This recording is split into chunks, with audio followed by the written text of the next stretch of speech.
আসসালামু আলাইকুম ওয়া রাহমাতুল্লাহি ওয়া বারাকাতুহু। যে আমাদের কিছু মুসলিম ভাইয়েরাও দুর্গাপূজা অংশগ্রহণ করে থাকেন, দুর্গাপূজা দেখে তারা অনেক সময় বিনোদিত হয়ে থাকেন।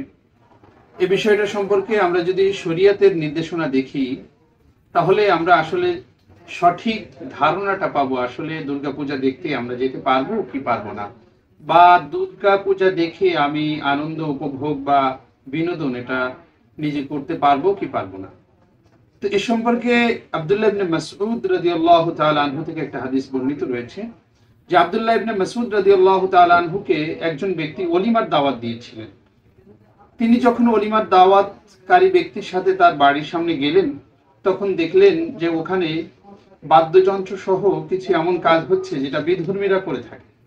আব্দুল্লাহ ইবনে মাসউদ রাদিয়াল্লাহু তাআলা আনহু সেখানে প্রবেশ করলেন না। দাওয়াতকারী ব্যক্তি তিনি বললেন যে আপনি কি জন্য যাবেন না, আপনাকে আমি দাওয়াত করে নিয়ে আসলাম আর আপনি এখান থেকে ফিরে যাবেন, এটা কেমন হয়? তখন আব্দুল্লাহ ইবনে মাসউদ রাদিয়াল্লাহু তাআলা আনহু বলেছেন যে আমি আল্লাহ রাসূল সাল্লাল্লাহু আলাইহি ওয়াসাল্লামকে বলতে শুনেছি, মান কাসারা সাওয়াদা কওমি, যে ব্যক্তি কোনো এক জাতির অর্থাৎ মুসলিম জাতি ছাড়া অন্য যে কোনো জাতির দল বৃদ্ধি করলো, সে ব্যক্তি ফাহুয়া মিনহুম, সে ব্যক্তি ওই ধর্মের মানুষের মতোই হয়ে গেল।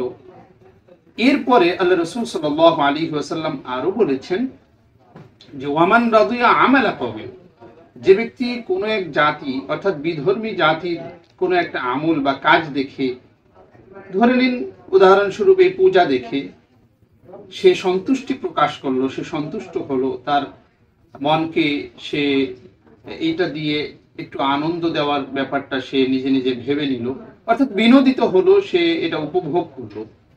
তো এর ব্যাপারে আল্লাহ রাসূল সাল্লাল্লাহু আলাইহি ওয়াসাল্লাম বললেন যে কানা শারীকান, সে ব্যক্তিও শরীক হয়ে গেল কেমন যেন লিমান আমিলা বিহি, ওই ব্যক্তির সাথে যে ব্যক্তি এই আমলটা করছে। তাহলে এই হাদিসের আলোকে আমরা বুঝতে পাই যে এখন যদি দুর্গাপূজা দেখে কেউ তার চক্ষুকে শীতল করে সে নিজেকে এটাকে দেখে বিনোদিত করতে চায়, তাহলে সে ব্যক্তিও ওই দুর্গাপূজা করা ব্যক্তির সাথেই সামিল হলো এবং শরীক হয়ে গেল। তাহলে আমরা দুর্গাপূজা যারা দেখছি তারা এখন চিন্তা করে নিই যে আসল ব্যাপারটা কি হচ্ছে এখানে, যে আমি যে দুর্গাপূজা এখানে দেখছি, এই দুর্গাপূজা দেখার কারণে আমার কিন্তু ওই মুশরিকদের সাথে আমার কাজটাও মিলে যাচ্ছে এবং আল্লাহ রাসূলের হাদিস অনুযায়ী আমি কিন্তু তাদের কাজের সাথে শরীক হয়ে যাচ্ছি এবং তাদের দলভুক্ত হয়ে যাচ্ছি। এজন্য কেউ কেউ যে বলে থাকেন যে ধর্ম যার যার, উৎসব সবার, এই ব্যাপারটাও অত্যন্ত গর্হিত এবং অত্যন্ত শরীয়ত বিরোধী কথা। কারণ হচ্ছে ধর্ম যার যার, উৎসব সবার, এটা যুক্তির নিরিখেও যদি আপনি দেখেন তাহলে হতে পারে না।